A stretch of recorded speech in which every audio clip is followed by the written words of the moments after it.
come closer to the fire now. Let me tell you about two young people and a Christmas Eve that neither of them would ever forget. $1.87. That was all. Della had counted it 3 times, and the number kept coming up the same, the way an unhappy truth tends to do. $1.87. The pennies, especially, saved 1 by 1, 2 by 2, through small negotiations with the butcher and the grocer, the kind of quiet, dignified scrimping that leaves a young woman's cheeks burning. The flat was modest, you understand. Furnished rooms on a street that didn't quite have a name worth knowing. $8 a week, and the mailbox had a broken lock, and the doorbell didn't ring. And none of that mattered one bit to Della and Jim, because they had each other. But Christmas was tomorrow, and $1.87 cannot become a worthy gift, no matter how many times you count it. Now, in that small flat, there were 2 things of great pride, 2 possessions that shone brighter than everything else the world had handed this young couple. The first was Della's hair. Oh, her hair. It fell about her like a cascade of warm brown water, rippling nearly to her knees when she let it down. If a queen had lived in that flat across the air shaft, and maybe she did, in her heart, her hair would have made the queen's jewels look a little plain. The second treasure was Jim's watch, a gold pocket watch that had belonged to his father and his father's father before that. A watch that deserved a finer chain than the old leather strap it wore. When Jim held it in his hand, you could see in his eyes something that had nothing to do with time. It was ancestry. It was pride. It was the feeling of belonging to something larger than yourself. Those were the 2 great things. Hold on to that. Della stood at the mirror a long while. The tears had come and gone. She was practical at heart, our Della. And now she was simply looking at herself the way you look at something you love before you let it go.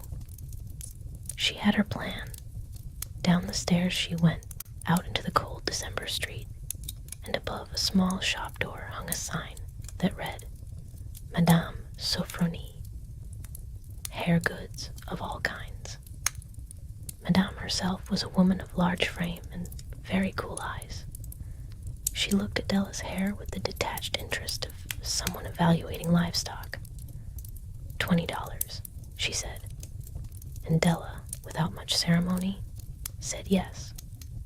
The scissors were not gentle, but Della did not flinch. She watched in the glass as her beautiful hair fell away in waves and curls, gathering on the floor like something that had once been alive. And when it was done, she stood up straighter. She had $21 now, and she knew exactly what she was going to do with every cent. She searched for 2 hours, up one counter and down another, through shops that smelled of cedar and cold air and winter, and then she found it. A platinum watch chain, simple and elegant, with a quiet dignity that said it knew its own worth without needing to announce it. $21. Every last cent she had in the world. Hers. She fairly flew home. And here's a thing worth knowing about love. It does not stop to calculate. It does not weigh the cost against the reward and find the balance.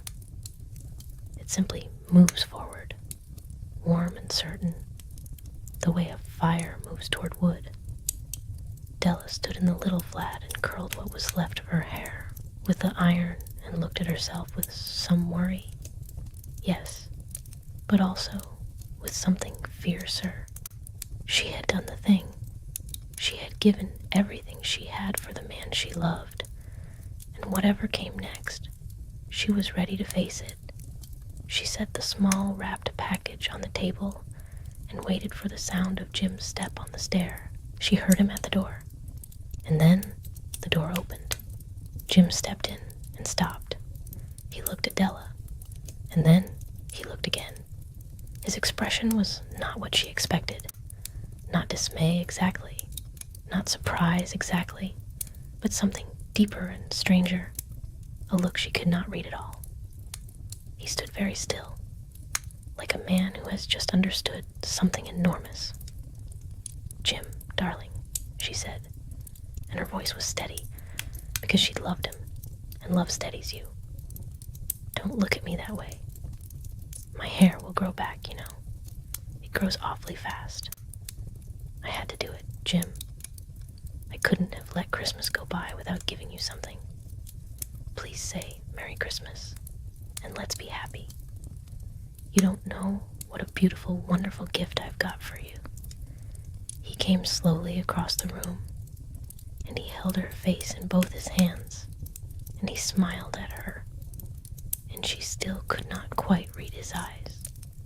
He reached into his coat pocket and set a small package on the table beside hers. "Unwrap yours first," he said softly. She tore into it the way you do when your heart is already full and you hardly know what your hands are doing. Combs. A set of beautiful tortoiseshell combs, side and back, with jeweled edges, the kind she had pressed her nose against in a Broadway shop window more than once without ever daring to hope. Pure tortoiseshell, the sort of thing that was made for hair just like hers, hair that wasn't there anymore. She looked at them for a long, quiet moment, and then she looked up at him, and her eyes were bright, and she smiled. "My hair grows so fast, Jim," she said again, and her voice was light as a feather, because she refused to let the moment be anything other than beautiful. And then she held out his gift to him, the little package, the platinum chain wound carefully inside. "Isn't it a dandy?" she said. "Open it." Jim sat down on the edge of the couch, and he smiled at her, that long, warm, knowing smile.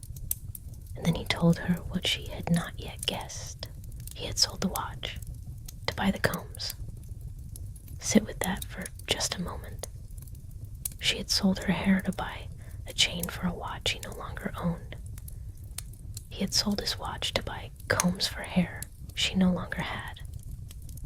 Each of them had taken the most precious thing they possessed and quietly, willingly handed it over, not for something they wanted, but for something they believed the other one deserved. The Magi, you'll remember, were the wise men who brought gifts to a child in a manger long ago. And somewhere along the way, the telling of that story gave us the tradition of giving gifts at Christmas. Wise men, they were called. Wise. But I'll tell you something, and I want you to hear it before the fire burns down and the evening grows late. Of all who give gifts at Christmas time, of all who have ever given or received, the wisest, the most generous, the most truly loving were those two foolish young people in a little flat on a street without a name. They were the Magi.